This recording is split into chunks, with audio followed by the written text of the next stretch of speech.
मुंबईतल्या जुन्या पोलीस ठाण्यांपैकी एक असलेल्या माहीम पोलीस ठाण्याच्या वास्तूला यावर्षी 22 डिसेंबर रोजी 100 वर्ष पूर्ण झाली। त्यानिमित्त 27 डिसेंबरला मखदूमशाह बाबाच्या दर्ग्यावरती माहीम पोलिसांकडून पहिली चादर चढवली जाणार आहे। पाहूयात या संदर्भातला आढावा। प्राचीन पोलीस ठाण्यापैकी एक असलेल्या माहीम पोलीस ठाण्याला या 22 डिसेंबरला 100 वर्ष पूर्ण झालेली आहे।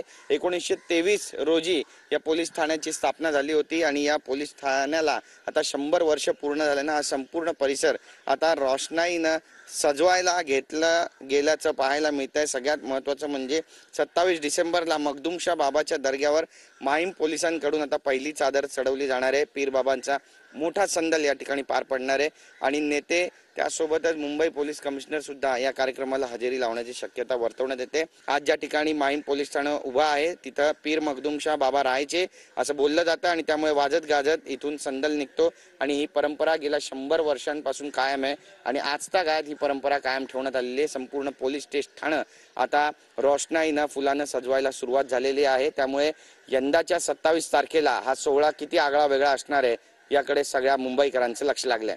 कॅमेरा पर्सन आदिल शेखसह गिरीश गायकवाड, TV9 मराठी, मुंबई।